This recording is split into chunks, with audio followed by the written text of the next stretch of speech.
So trust in management. Today, me and my group mates will represent the importance of trust in management. So my group presenters are Kamila Hakopian, Nazali Pogosyan, Elen Pavlian, and me, Avetik Tameyan. So after a brief introduction, we will represent and show you the research question about, then we will talk about the methodology, then the design of our research, show you the results and analysis with a brief conclusion. And also after that, we will talk about our recommendations, research limitations, and show you some preferences.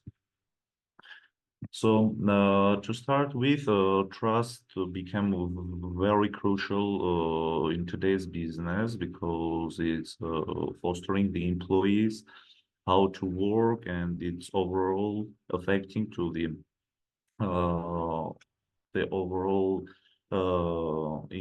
environment of the business and the lack of that in organization for long term cannot be good for that company. So since trust impacts employee satisfaction and productivity, uh, we decided to make some research to understand how it's affecting in which form. So for our research, we choose to so decided the research question is how do company policies and culture foster or undermine trust in management among employees? Now I'm going to represent the methodology, how we did that research. The target population is the employees within diverse organizational settings who are directly impacted by managerial behaviors and company policies. So this include full-time and part-time and also contract employees across various industries and geographical locations. You can see Armenia, USA, and also there have been people from Georgia, but there are two and this population is chosen because these individuals directly experience and interact with management practices that potentially shape their trust in leadership. About the research design, next slide. So our research on trust in management primarily utilized data collected from surveys distributed to employees across various companies and organizations. The primary data provide direct insight into the current state of trust in their respective management structure. And while the secondary source include academic literature on organizational trust, which help us to contextualize our findings within the broader theoretical framework. We also review articles to supplement our understanding and gather comprehensive information necessary for analysis of trust within the organizations. The used instruments, we have used the Google Forms to design comprehensive survey and use social networks like Facebook, Messenger, Instagram, Telegram to distribute the survey as well as the emails to people from our personal network working in different companies. For secondary data, we used academic and industry articles related to our research question. And also we use purposive sampling to ensure that our survey reaches a wide and diverse range of employees across various levels and types of organizations. Purposive sampling employed to ensure representation across diverse demographics, job roles, and organizational types. The sample size of 200 plus entries is determined based on statistical conditions, uh, aiming for a robust and representative data set that captures a wide range of perspectives on trust in management.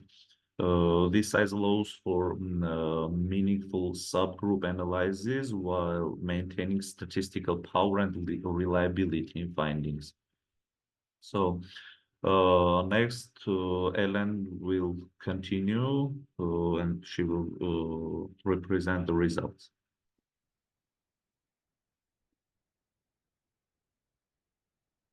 Now let's throw a general overview in the survey respondents and look at some frequencies we have observed here. Overall, we had 237 respondents, out of which we had 2 let aside some part, and we were down to 231 respondents, out of which 47.8% were female and 52.2 were male. The gender distribution is small enough to ignore. Additionally, we have age distribution here, which is centralized among youth and young adults, ranging from 18 to 24 years old, rounding up to more than 75% of respondents. Moving on, we have employment-related frequency overview here. The majority of the respondents were full-time employees, with part-time employees running up. Retired and unemployed make up a very small percentage of the survey regarding the positions of those respondents. They were majorly mid and senior levels employees in their companies, with level employees being around 43.5% and seniors being closer to 20. Now let's look over to our analysis. So after going through the general overview, we'll start with descriptive analysis. We focused on the trust in manager's judgment metric, and from now we'll consider it to be the base for comparison and correlation calculations. We have calculated basic statistical values like mean, median, mode, standard deviation, variance, percentiles, etc. And you can see the general overview of them. Trust in manager's judgment is moderately high, with the mean score above the midpoint, and the distribution is relatively normal, as indicated by a standard deviation close to 1, and the mean being very close to the median is also an indicator of normal distribution.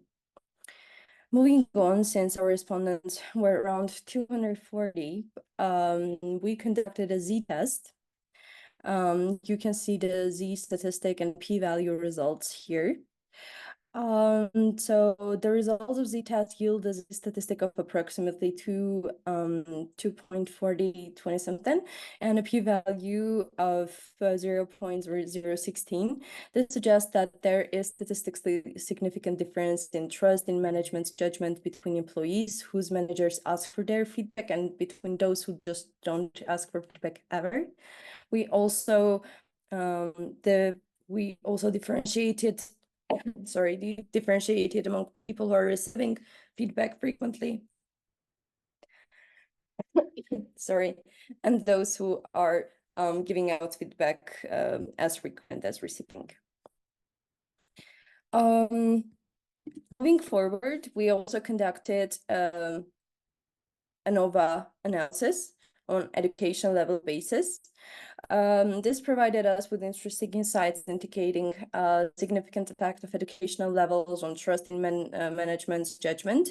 The result of the ANOVA test are showing a F statistic of 12 and 25 and a p-value of 16 to 10th power. This indicates that there were statistically significant differences in how employees with different educational levels perceive their manager's judgment as to be the one to follow and as to be the one not to. Moving forward. Now let's look at some interesting correlations between corporate cultural factors affecting the trust towards management and also these factors being correlated to each other. These findings illustrate how various factors of company policies and structure, along with the personal position, experience and shape this whole trust towards the manager. As we can see here, the factor of company experience, showing how many years the employee has been working in that specific company, is related to the trust in manager for 0.364.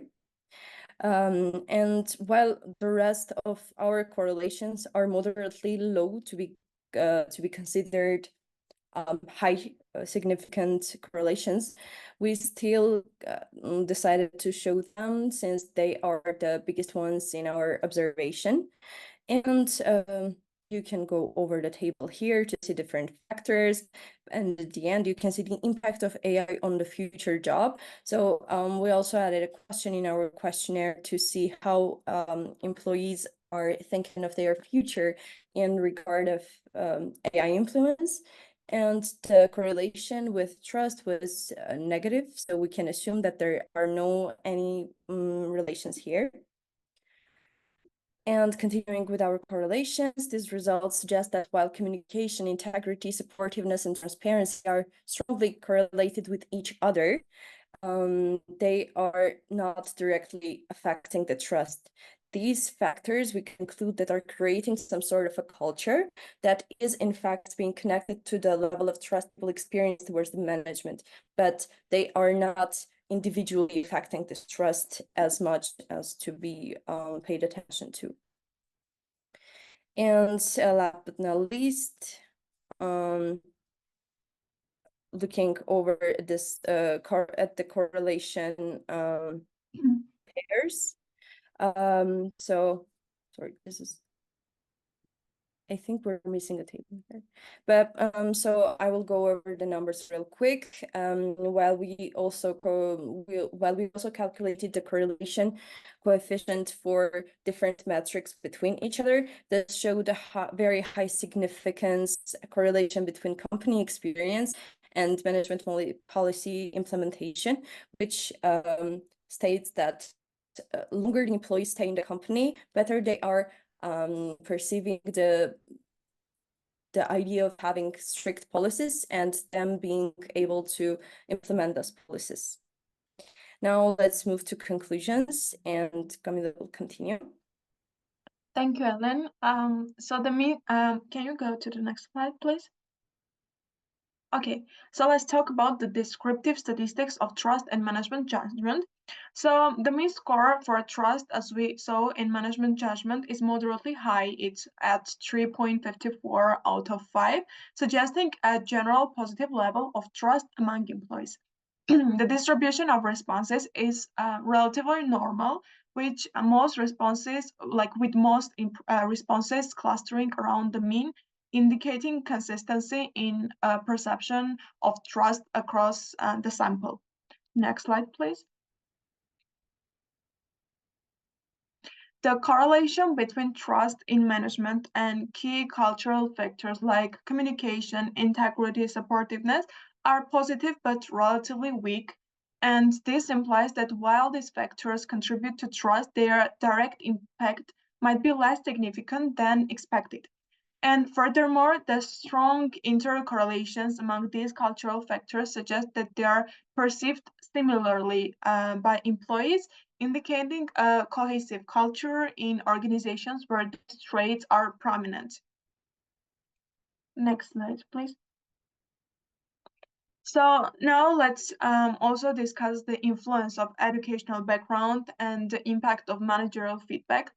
So our ANOVA results show significant differences in trust levels among employees with different educational backgrounds, suggesting that educational experiences might shape expectations and perceptions of management, but further post hoc analysis could clarify which specific kind of educational categories differ most significantly.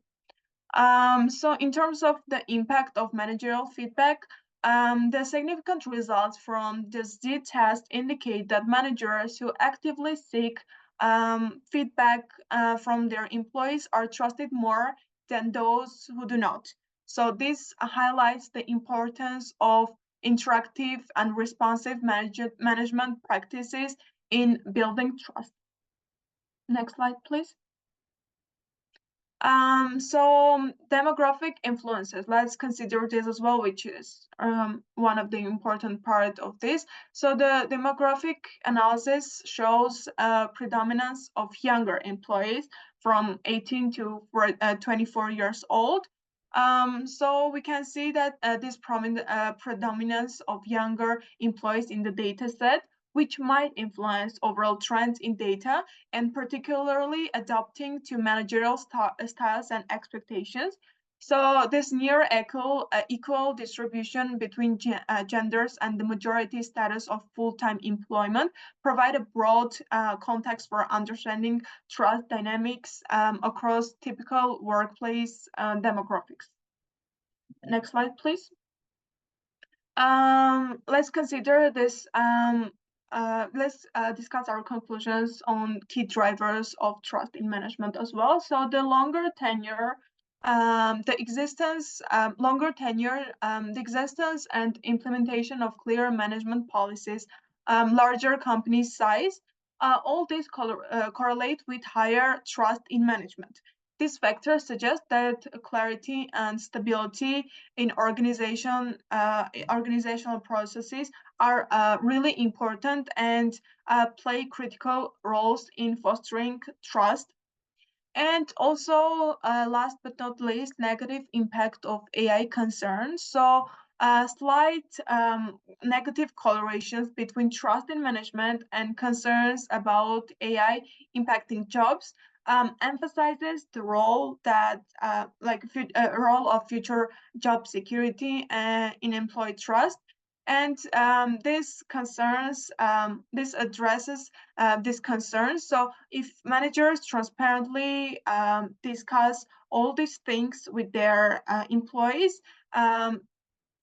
these concerns will kind of be controlled among these technological advancements.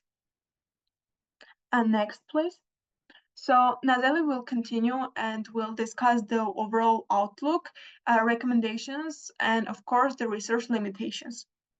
Thank you, Camila John, for giving me the floor. So now we'll talk about our overall outlook. Trust in management is influenced by a complex interplay of factors, including managerial behavior, especially when it comes to feedback mechanisms, then company policies, structural characteristics, and individual employee attributes, such as educational background and tenure. While the cultural aspects of an organization are interconnected and contribute to a cohesive environment, the direct impact on trust and requires a multi-phased approach. Organizations looking to enhance trust in management should focus on clear communication, integrity, supportive practices, and also responsive policy implementations, alongside addressing broader concerns such as job security in face of the technological changes.